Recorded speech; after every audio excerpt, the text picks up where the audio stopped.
BBC Radio Tees. 20 past 10, here we are on a Thursday morning, and I had a wonderful conversation this morning with a wonderful human being called May Gilbert. Now, May is undergoing a mammoth 2,700 mile walk. It's an amazing walk, and she's currently in our part of the world. She popped into the studio to tell us all about it. Over to you. I'm currently walking the entire English coastal path to raise money for a charity called Hospitality Action. Why?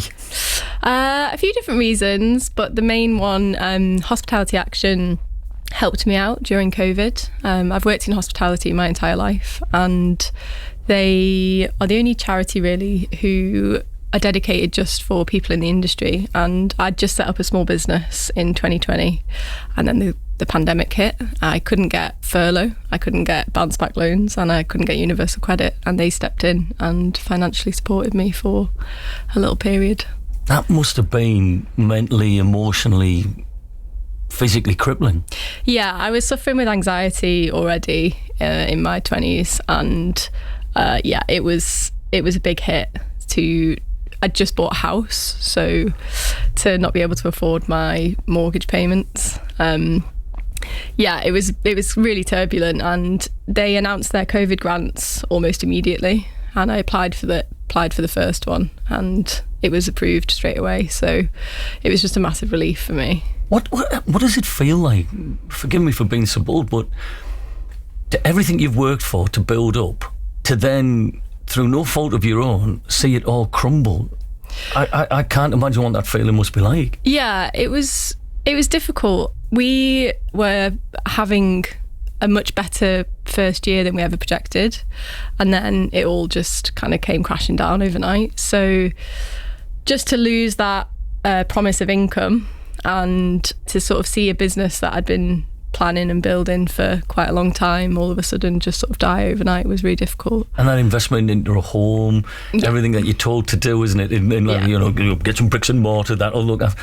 Yeah, and we'd done it at a young age, me and my partner at the time. We'd done really, we'd worked hard for it, and we'd invested every penny we had into the business as well. So, and even, my dad invested into it, and all of a sudden it was looking like we were going to lose all that money. So when Hospitality Action stepped in, that must have been the most amazing feeling ever.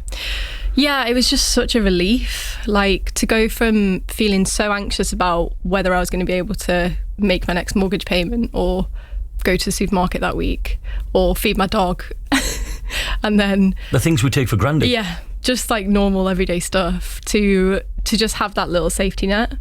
And I was actually granted a couple that year because of the situation I was in. I'm quite resilient, and I found other solutions and tried to make the business work in different ways, but it's just that initial fear, and everyone was experiencing it at that point, but everyone can only look after themselves, I suppose, in that situation. But it was just such a relief to have that kind of lifeline. Now you're through the other side, how do you look back on that time? It's a strange one. I ended up going into a completely different avenue of work afterwards. I've always stayed in hospitality. Because you were a chef. Yeah, so... I said, well, you never stopped being a chef, will you? Well, by trade I'm a chef, but I've also worked in all aspects of hospitality. And what I actually did out of the back of that is went to work on yachts, which was a complete left of field decision, but it was amazing. It was a great experience. I managed to sell all the parts of the business, and was lucky enough not to lose too much money. But yeah, I went to work on yachts and took a total detour on my career, really. Sort of had to start from scratch again. Proper 180, isn't it? Yeah, really, really, yeah, exactly. Like I say, I'm quite resilient, and I find other solutions, and that was something that I felt like I could do, because that aspect of the industry didn't shut down.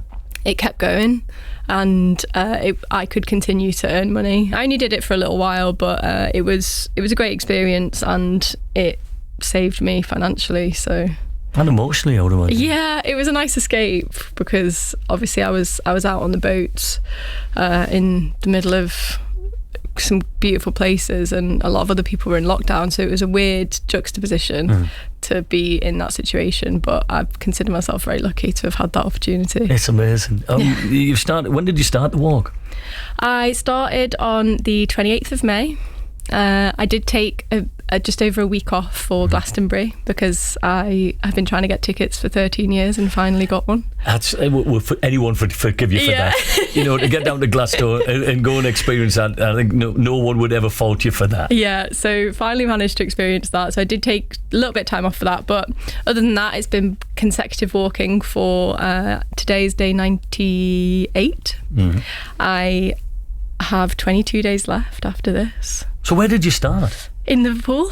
Right. So I live in Liverpool. I'm from Cheshire, but I live in Liverpool, and I set out there because I can because the coast path runs right through the docks. So the plan is for me to finish on Liverpool docks on October the 4th, and hopefully have a bunch of people there at the finish line. It's kind of an open invite for people to come and celebrate with me it's going to be just under 2,700 miles that I will have completed by then. What's it been like walking through our part of the world? And just thank you very much for coming in, by the way. Oh, no. To come and see us. Absolute pleasure. It was divine timing, really, that you guys reached out to me and I was just here. So, yeah, it's been incredible. I mean, I started with the Southwest because I came straight down from Liverpool. So because I'm doing the English coast path, I skipped past Wales, sadly. I would love to do Wales again at some point. And then I came around the Southwest, which was super hilly and, very, very pretty. And then moved into the Southeast, which was completely flat. So I spent a lot of time then just on flat and really managed to catch up on miles and stuff. But to be back up here where I've got some cliff faces and some climbs and I have to think more about my footing, and I'm back up north, which I love. I've got my people back and I can get a decent cup of tea finally. And I'm loving it so much. How many miles are you covering a day? Does it depend? I have to average 22. Wow. Yeah, so just shy of a marathon a day I have to average in order to stay on target for my 120 days. And I would imagine you'll have come up Scarborough, Whitby, over the top of Huntcliffe, Redcar. Wow, I was blown away by how beautiful it is around there. Had you ever been over this part of... No, I've been to Newcastle before to watch Beyonce. Different to Huntcliffe.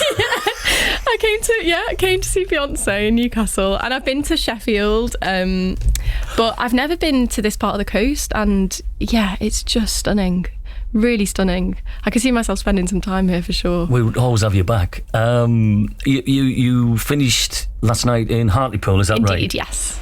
And what was that walk like coming through sort of the industrial heritage of the River Tees? It's a lot more industrial. There's a few places that I've been through some industrial sites like that. It was a little bit difficult yesterday because the land was actually quite flooded. So I had to take road diversions, which can be a little bit frustrating because it adds miles on. And also, I'm walking along a roadside. So, I did have to do some diversions, and then I stopped for a brew in Middlesbrough and then carried on to Hartlepool. Things did ease up a little bit over on that side. But it was great. And then I got to Hartlepool last night and was very kindly given a room and managed to make myself some dinner. Do you have support? Have you got a support crew? Keep an eye. Is it just you on your Todd? I'm fully on my own. I do everything. Backpack and off you go. I do all my planning, all of my social media, obviously the walking, finding places to stay. I'm on a £10 a day budget for food and accommodation. Wow. So I basically have to find somewhere free to stay every day. So what I do is reach out to local communities via Facebook groups and ask for help. I've only had to pay for pitches, I think 7 times out of nearly 100 days. Wow. So the generosity and kindness from everyone has been incredible. So Hartlepool, you're setting off this morning after you've thankfully come down on the bus to talk to us in Middlesbrough. Oh, bless you. That's eating. I'll give you your bus fare. No, right? No, I'll recompense your bus fare because I'm not having you eating into that 10 bar because it's no fare. All right. Oh, thank you. I will give you the bus fare for coming back down to see us there. So where do you have to go from Hartlepool? I'm heading up towards Seaham today, maybe a little bit past. Oh, it's beautiful. I've heard really great things about it. You go past Seaham Hall. where Lord Byron was, where he wrote all those wonderful dirties. Oh yes, where all the ladies used to love Lord Byron. They would write to him and tell him, and he'd send a lock of his hair, but it wasn't actually his hair. It was just a bit of hair off his dog. That's one way to do it. Cheeky Northerners, eh? I know. And that coast right the way up into. So do you go up to Berwick and then across and then down?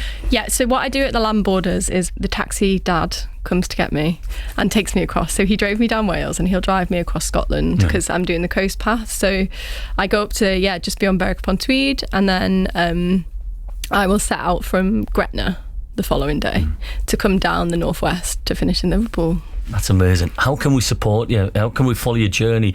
And, we're going far and wide. If anyone can offer any help, any service whatsoever, how can we find you? So my Just Giving page is Maya's Miles, all the way around. And my social media, mostly what I post on is Instagram, being a millennial and all that. Yeah. So my Instagram, you can just search for Maya Gilbert, and I've got a pint of beer on my head in the picture, so I'm quite easy to find. Brilliant. Absolutely brilliant. How's the feet and everything? Do you know, my feet have been okay. It's been really weird. I haven't had a single blister. So what's been the biggest challenge? Yeah, the things that hurt the most are my hips from the pack. Because my pack is about 16 kilos, which is more than a quarter of my weight, so I'm carrying that with me all the time. My legs obviously get stiff, but they're kind of manageable. But the thing I struggle with the most is my neck and my shoulders, because I'm constantly sort of leaning forwards with my pack, so I've got quite... Do you have to take regular breaks so that you can get your posture back? Breaks are few and far between. I tend to just do 5 or 10 minutes every couple of hours, because I do walk for 9 to 10 hours a day. When this is done, it's going to leave a massive England-shaped hole in your life. Yeah. Have you prepared for that? Yeah, it's a weird one, because part of the reason for me doing this is I'd fallen out of love with the country a little bit. I've become a little bit, I guess, disillusioned with all of the negativity that can surround us. So part of why I wanted to do it was to just remember what I love about this country, and that is the humanity, the hospitality, the beauty of the country itself. And it's really done that. It's really achieved that for me. So I'm going to be finishing this with a newfound gratitude for where we are and for the people here, because it doesn't matter who I've met along the way. I haven't met a single person who hasn't wanted to help. They're all the way around, and I'm 100 days in and I've met tons of people. Every day I meet different people, and everyone wants to help feed me, make me a cup of tea, give me somewhere to stay, donate. The amount of donations I've received from people on the path, it's been incredible. So I'm going to get home with a newfound appreciation for the place. There's more connects us than divides us. Exactly. And that's the message I'd love to end this on. Look, thank you for coming in today, and all the very best for the rest of the walk. Pleasure. Thank you. She's brilliant, absolutely brilliant. Maya Gilbert, you can hear why she's doing it and what she's doing it for, so if you can help support, please do.